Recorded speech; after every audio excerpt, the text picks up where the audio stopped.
Selamat siang, Ci. Eh, Hari ini saya akan presentasi review jurnal dengan judul analisis pertumbuhan kawasan Mapanget sebagai kota baru. Jadi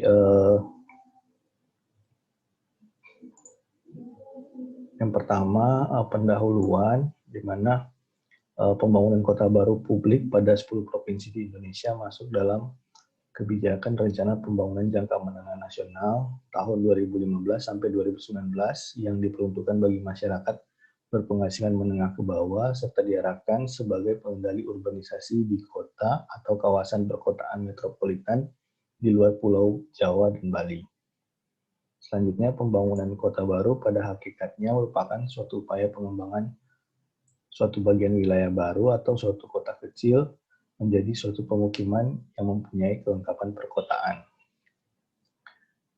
Salah satu lokasi pembangunan kota baru yang berada di Sulawesi adalah Kota Manado, dengan fokus pengembangan yaitu sebagai pusat pemukiman baru yang layak huni, yang didukung oleh fasilitas ekonomi dan sosial budaya yang lengkap guna mencegah terjadinya permukiman tidak terkendali akibat urbanisasi di kota otonom terdekatnya.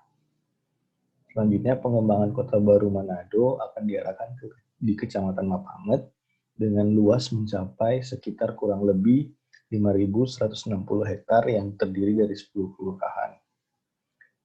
Berdasarkan Perda Kota Manado nomor 1 tahun 2014 tentang rencana tata ruang wilayah Kota Manado, kawasan Mapanget ditargetkan menjadi pusat pemerintahan provinsi maupun daerah. Dalam jurnal ini, metode penelitian yang digunakan adalah metode penelitian, metode deskriptif kualitatif dan kuantitatif. Teknik analisa data yang digunakan adalah analisis sistem informasi geografis atau SIG dan analisis indeks sentralitas. Selanjutnya, kajian teorinya yang pertama menurut Osborne dan Wittig tahun 1968, kota baru merupakan alternatif upaya untuk memecahkan dan mengatasi masalah pertumbuhan permukiman tersebar yang tidak terkendali dan kemacetan kota-kota besar. Karena semakin berkembangnya kegiatan usaha dan penduduk kota besar akibat perkembangan industri secara besar-besaran pada awal abad ke-20. Faktor-faktor yang berpengaruh dan menentukan pengembangan dan perkembangan kota baru mencakup yang pertama faktor sosial. Faktor sosial utama yang sangat berpengaruh dan menentukan pengembangan dan perkembangan kota baru umumnya adalah faktor kependudukan yang menjelaskan berkembangnya industrialisasi besar-besaran menyebabkan semakin meningkatnya penduduk kota-kota industri dengan adanya kesempatan memperoleh pekerjaan. Selanjutnya adalah faktor ekonomi, di mana faktor ekonomi yang berpengaruh dan menentukan dalam pengembangan dan perkembangan kota baru menurut PB Desai, Assis Bose tahun 1965 dan T.C. Peng N.S. Verma 1972 menjelaskan kehidupan bermasyarakat khususnya di kota-kota akan sangat ditentukan pula oleh kegiatan usahanya. Faktor selanjutnya adalah faktor lahan, di mana menurut Robin H. Base tahun 1981, faktor pertanahan yang berpengaruh dan menentukan dalam perencanaan dan pembangunan kota baru adalah pola guna lahan.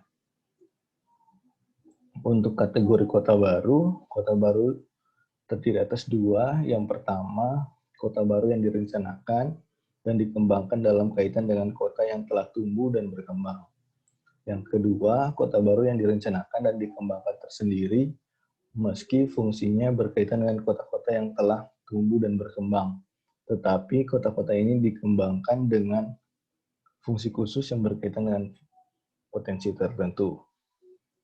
Pada hasil dan pembahasan di jurnal ini, gambaran secara umumnya untuk wilayah kawasan Mapanget, yang pertama, jumlah penduduk yang berdomisili di Kecamatan Mapanget tersebar di 10 kelurahan yang ada di Kecamatan Mapanget sebanyak 55.061 orang. Yang kedua, penggunaan lahan Kecamatan Mapanget dalam 5 tahun belakangan ini terus mengalami perkembangan. Lahan perkebunan berkurang akibat pembangunan perumahan-perumahan, prasarana dan sarana yang dilakukan oleh pemerintah maupun swasta.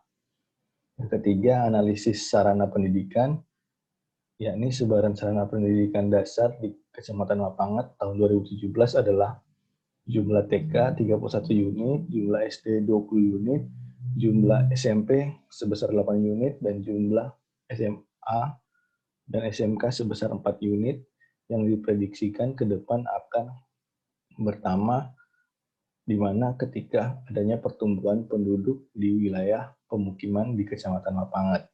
Selanjutnya, analisis sarana kesehatan, di mana sarana kesehatan di Kecamatan Mapangat yang ada terdata antara lain 1 rumah sakit, 2 rumah sakit bersalin, 3 poliklinik, 2 puskesmas, 16 praktek dokter, 8 pustu, 25 posyandu, dan 6 apotik.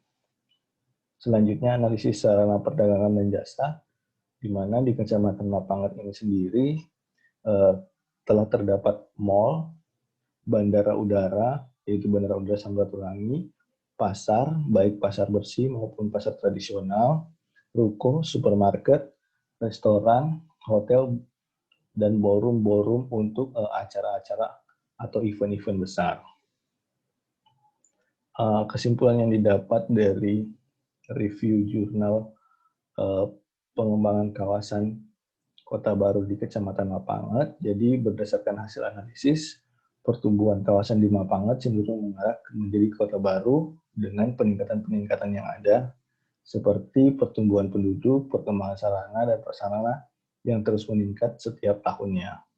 Selanjutnya, kesimpulan kedua, kawasan Mapangat sebagai lokasi pembangunan kota baru telah memiliki sebagian besar unsur-unsur pembangunan kota baru seperti sarana-sarana dengan tingkat pertumbuhan yang terus meningkat tiap tahunnya. Demikian presentasi saya tentang analisis perkembangan kota baru di kawasan Mapangat, Kota Manado. Berikut adalah kutipan jurnal dari analisis pertemuan kawasan Mapangat sebagai kota baru. Terima kasih.